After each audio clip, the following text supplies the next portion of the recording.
Welcome my student in online English classes. और आज का फर्स्ट क्वेश्चन है आपका ये कि सब या मुर्दा जब व्यक्ति खत्म हो जाता है, डेड बॉडी जब व्यक्ति खत्म हो जाता है तो उसे हम सब बोलते हैं, या मुर्दा।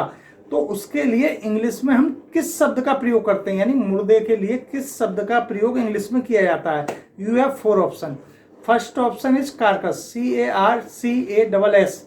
वहीं second option is carnage, CARNAGE। And third option is given assembly, ASSEMBLY। And fourth option is effort, EFFORT, effort. आपको जल्दी से कमेंट बॉक्स में बताना है कि सब या मुर्दे को इंग्लिश में क्या कहते हैं। देखो, आपने सुना होगा कि अगर साहस है व्यक्ति में तो कुछ भी कर सकता है, लेकिन आपको ये बताऊं, साहस या विश्वास दोनों चीज ऐसा नहीं केवल हवा में आ जाती हैं, उसके पीछे बहुत बड़ा बेस होता है। आप भी जब भी किसी व्यक्ति पे विश्वास करोगे तो उसे काफी दिनों से जानते होंगे, तभी आप विश्वास कर पाओगे। इसी प्रकार साहस जो होता है वो साहस ऐसा नहीं कि केवल एकदम आ गया। जैसे स्टडी के संबंध में ले या एग्जाम के संबंध में ले, एग्जाम करने में देखा होगा कि बच्चे जाते हैं तो कपने लगते हैं थोड़ा सा, लेकिन वो कपना कब बंद हो जाता है, जब उन्होंने उस सब्जेक्ट के बारे में अच्छी स्टडी की हो।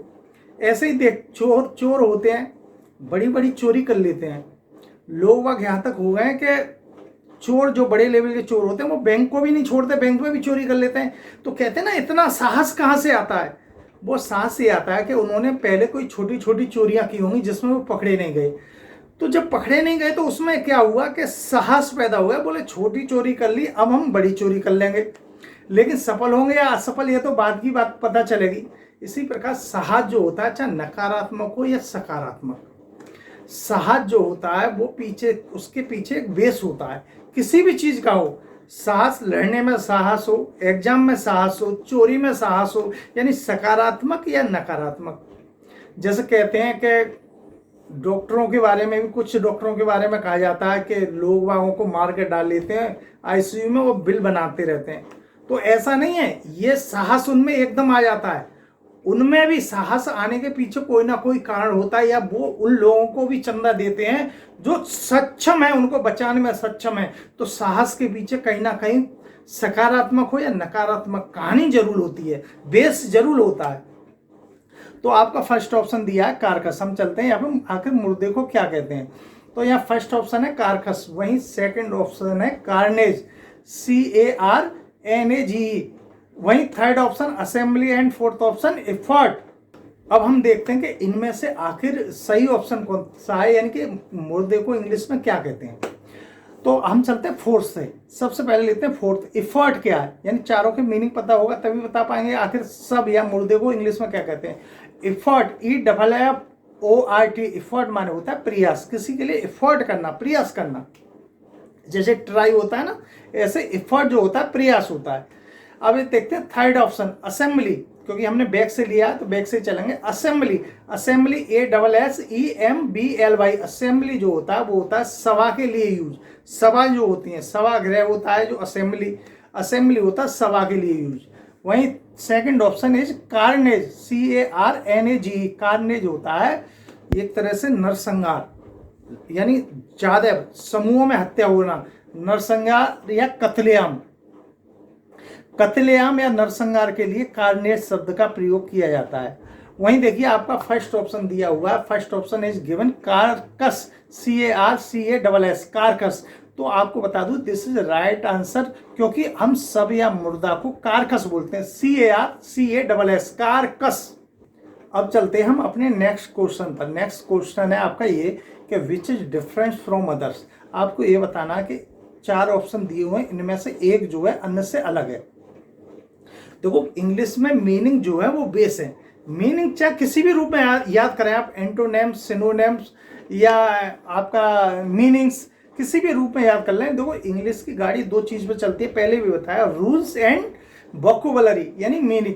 जब तक आपके पास you have no meaning, you can not speak English, write English and not read English. तो आपके लिए सबसे पहले ये है कि आपके पास वोकैबुलरी होनी चाहिए। तो आपका क्वेश्चन है ये कि which is different from others.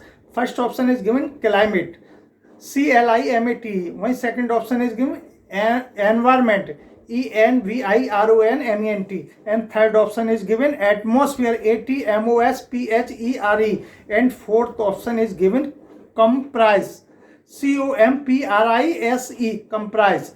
तो आपको बताना है चारों ऑप्शन में से कौन सा जो है बोलो अलग है, इन चारों में अलग है। तो बताइएगा जल्दी से कमेंट बॉक्स में। चलते हैं आंसर की तरफ। देखो सबसे पहले आपको ये चारों के मीनिंग्स आपके दिमाग में सेट होने चाहिए। तो मैं आपको बता दूं यहाँ पर क्लाइमेट जो होता है वो होता है वातावरण के लिए, वातावरण। वहीं सेकंड ऑप्शन है दिया हुआ एनवायरमेंट। क्लाइमेट जो है आपका वातावरण या जलवायु के लिए भी प्रयोग करते हैं और वातावरण के लिए भी प्रयोग करते हैं। वहीं सेकंड ऑप्शन है एनवायरमेंट। एनवायरमेंट का भी प्रयोग आपको ये बता दूं, एनवायरमेंट माने भी वातावरण होता है। Third option is given atmosphere. Atmosphere जो होता है वो होता है वायुमंडल, ATMOSPHERE, एटमॉस्फेयर होता है वायुमंडल या वातावरण। तो ये भी आप देखेंगे फर्स्ट सेकंड थर्ड का जो अर्थ है वो लगभग सेम सा ही है। अब आया fourth option. Fourth option is given comprise, COMPRISE, comprise. Comprise माने होता है सम्मिलित कर लेना, इनको शामिल करते हुए, सम्मिलित। जैसे a family comprise father, mother and children. तो यहाँ पर क्या है कि कंप्राइज का मतलब ये होता है कि शामिल कर लेना। एक परिवार में जैसे शामिल होते हैं ना, कि एक परिवार में पिता माता और बच्चे शामिल होते हैं, ऐसे ही यहाँ पर जो होता है शामिल, कंप्राइज का मतलब शामिल करना। जबकि तीन जो ऑप्शन है फर्स्ट सेकंड थर्ड वो आपके दिए हुए हैं, उनका मतलब होता है वायुमंडल या वातावरण। तो आप देखेंगे तीनों एक से हैं और फोर्थ जो है वो अलग है। तो यहाँ पर जो डिफरेंट होगा वो होगा चौथा, कंप्राइज।